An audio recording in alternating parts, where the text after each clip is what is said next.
You know, in Hawaii, when we get these little gentle showers, we consider them blessings. Yeah, I feel blessed. I feel grateful to be here to join all of you today at such an important time. Now, I start our conversation here with aloha because it's important. You know, we're facing increasingly divided times, self-serving politicians in Washington who are pitting one group of us against the other, pitting one tribe against the other, tearing us apart. And now I start with aloha because, not as a way to say hello, but because there's a very powerful meaning here that inspires us in how we can come together. When we greet each other with aloha, really what we are saying is, I come to you with an open heart. That I come to you with respect. That I come to you with love, recognizing that we are all connected, that we are all family. We are all children of God. And this aloha inspires us to come together, to bridge those divides regardless of where we come from, regardless of who we love or how we worship or if we worship. Aloha is what unites us. Now, we live in a great country. I love our country and I love the American people. And there is so much that brings us together, the values and the principles and the freedoms enshrined within our Constitution. These are the things that bring us together. These are the things that we are fighting for.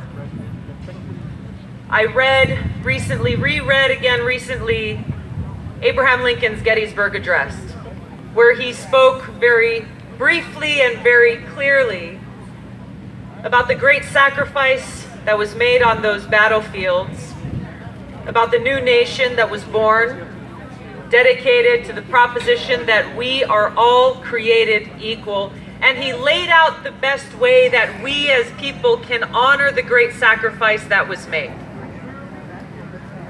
He laid out how we must, going forward, ensure that we have a government of the people, by the people, and for the people.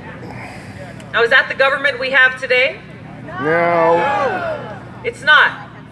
We have not carried out that vision that Abraham Lincoln had for us. Instead, we have a government of, by, and for the rich and powerful. And we, the people, are left behind as a result. We, the people, end up struggling and suffering as a result.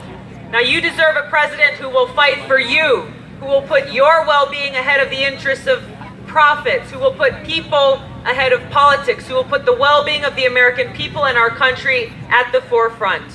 This is why I'm running for president. To bring these values at the heart of every soldier, at the heart of every service member, the values of service above self, to restore the principles of integrity and honor and respect to the presidency. As your president, I'll crack down on big pharma and big insurance companies and make sure every single American gets the health care that they need. As your president, I'm going to make sure that education of our kids is a priority. That we pay our teachers what they deserve, and we make sure that our kids have every opportunity for their lives. I will end the failed war on drugs, end the federal marijuana prohibition, and bring about real criminal justice reform. And a broken system that's torn far too many families apart and that has cost the American people so much. I'll tackle climate change. I first got involved with politics. I first ran for office in Hawaii back when I was 21 years old, running for the state house because of a desire to protect our planet, to make sure that we have clean water to drink and clean air to breathe. Together we can usher in a new green century, harnessing all that innovation and technology has to offer us to make sure that we are protecting our planet, creating good jobs, transitioning off of fossil fuels, and truly investing in our future. Now, there's an issue that is central to all of these other issues, all of these other challenges that we face here, and that issue is the cost of war. The cost of war. It is something that, as a soldier, I know all too well in a deeply personal way. I served on 2 deployments to the Middle East, and my first deployment was to Iraq in 2005 during the height of the war. I served in a field medical unit where every single day we were confronted with that high human cost of war. I've served in Congress now for nearly 7 years on the Foreign Affairs Committee, the Armed Services Committee, the Homeland Security Committee. I understand the importance of our national security. And I also know how deeply painful the terrible loss is for the thousands of families who never got to welcome their loved ones home from these wasteful regime change wars that have undermined our national security, that have caused such pain and suffering in the countries where we wage these wars, and that have cost every single one of us as taxpayers trillions of dollars since 9/11 alone. What does that mean? Trillions of dollars. Every single dollar that's been spent on these wasteful wars is a dollar that's come out of our classrooms, it's come out of our healthcare system, it's come out of our communities. Where has it gone? It's gone towards waging these wasteful wars and the nation building that has followed. Today, as we gather here, we are still spending $4 billion every single month in Afghanistan. We need to bring our troops home and bring our taxpayer dollars home to rebuild our own nation right here at home. Now, unfortunately, these are not just things that are happening in the past. For those of you who've been watching the news, you'll see how yesterday President Trump's Secretary of Defense announced the deployment of more troops to where?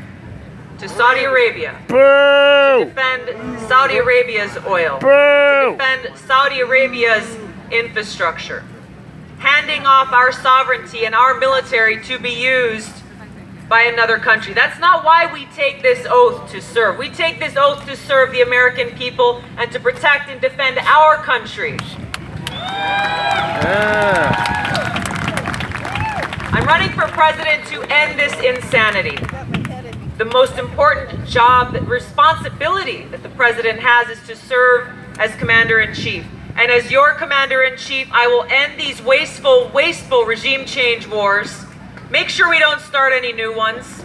Work to end this new Cold War we're in and an arms race that would further cost us trillions and more lives, and instead redirect those dollars towards serving the needs of our people right here at home. There is so much at stake here. We are facing very dangerous times. This is why we are here, and this is why I am hopeful, because I know that when we stand together, motivated by this love we have for our country, for each other, and for our future, there is no obstacle we cannot overcome. Thank you for all that you do. I ask you to join me in our campaign. I ask you for your support to bring about the kind of change we need to put people and our country above all else. Thank you all so much. Have a great rest